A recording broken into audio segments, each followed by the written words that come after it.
टायगराची दोन विशय आयले. आयज सकाळी न्यूज आयला. हांव काल प्रिंसिपल चीफ कॉन्झर्वेटर तो ट्रान्झिटरी टायगर तो गोंयान टायगर म्हणटा ते ब्रह्म आहा. गोंयान टायगर बी काय ना.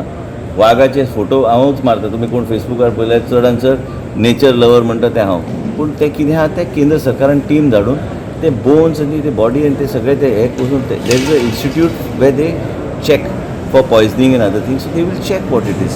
I don't think we should jump to a conclusion unless we get the reports.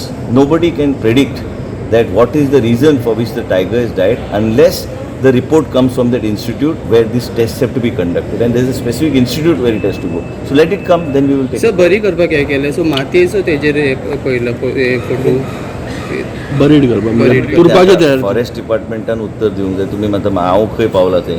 म्हाज्याच मतदारसंघान गोळाली हो विशय घडला. पूण कित्याक की हांव थंय वचूंक ना, कित्याक की सेन्सिटीव मॅटर्स आनी हे हायली कोणी जर थंय इनवॉल्व आहा ते क्रिमिनली ओरिएंटेड. फाल्यां he can go to jail. So let the report come and let the principal conservator of forest submit a report to the government along with the tests conducted in that institute. Then we can jump to a conclusion.